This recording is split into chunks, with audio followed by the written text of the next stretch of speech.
لا اقسم بہذا البلد، مجھے میں اس شہر مکہ کی قسم نہیں اٹھاتا، لا اقسم میں قسم نہیں اٹھاتا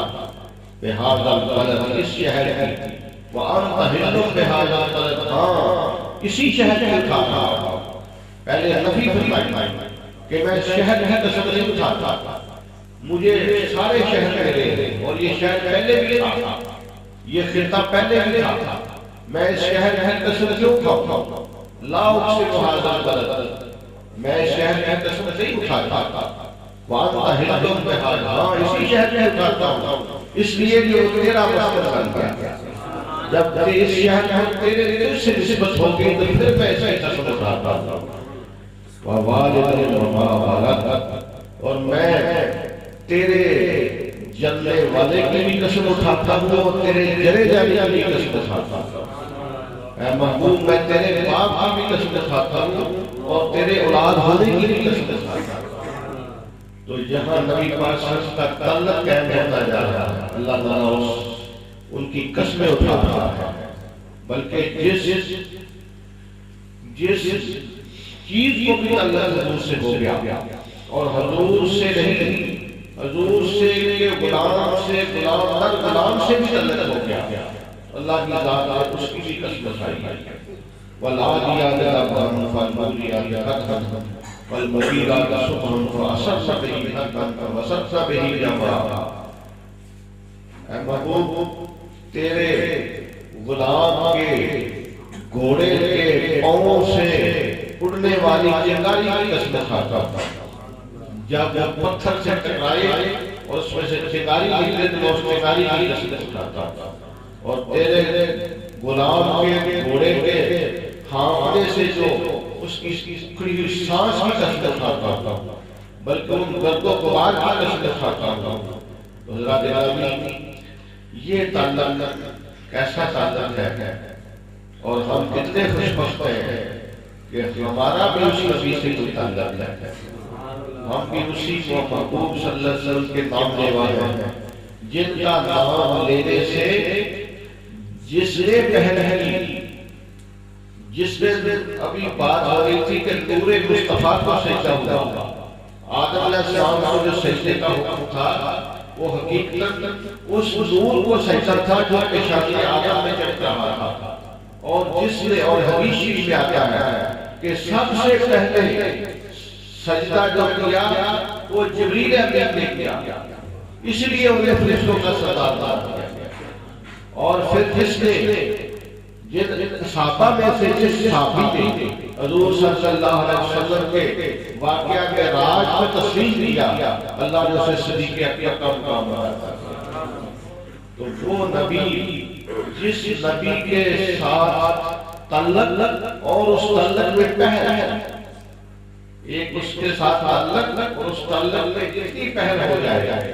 اسی کا مقام اسی سے ترتیب پاتا ہے، تعلق ہوگا اور کس کا پہلے تعلق ہے۔ اس لیے علی نے فرمایا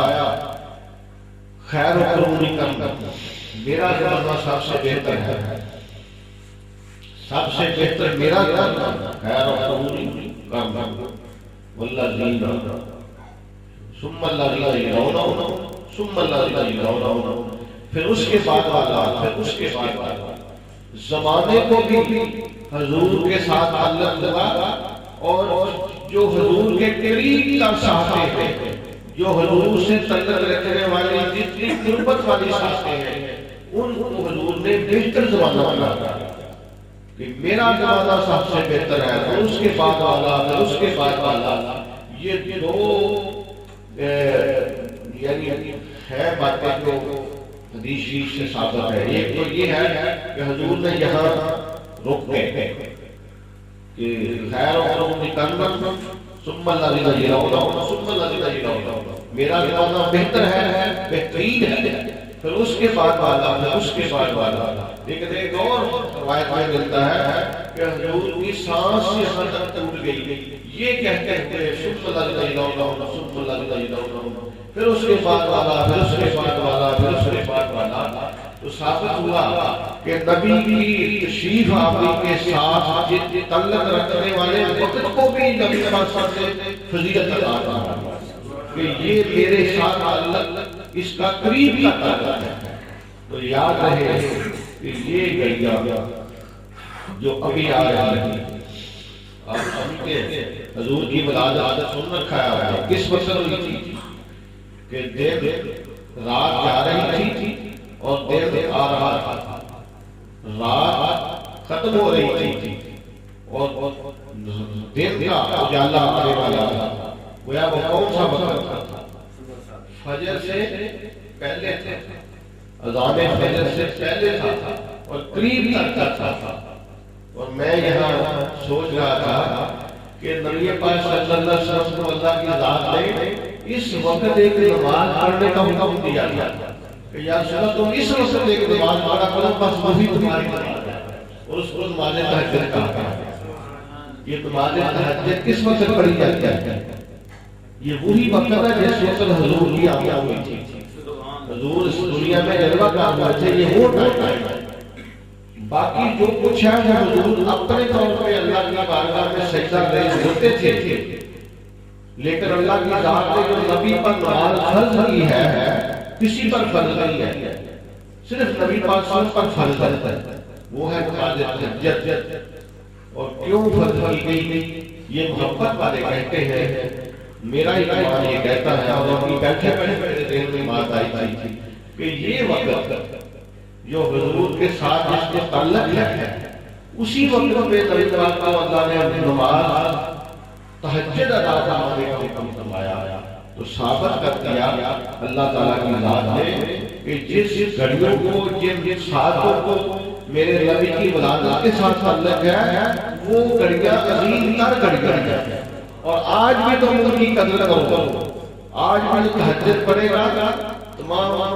نمازوں تمام خیرات میں افضل ترین ہو جائے گا۔ اس لیے نہیں کہ وہ تہجد پڑھ رہا ہے، اس لیے نہیں کہ وہ اس وقت رکوع سجود کر رہا ہے، صرف اس لیے کہ اس وقت حضور آئے۔ یہ میرا گمان ہے۔ کچھ لوگ تو عبادت کو اس لیے کرتے ہیں کہ شاید عبادت ہمیں خوشبختی ہے، یا عبادت سے ہمارا مرتبہ بلند ہوتا ہے، یا عبادت ہمیں اللہ کا قرب بخشتی ہے۔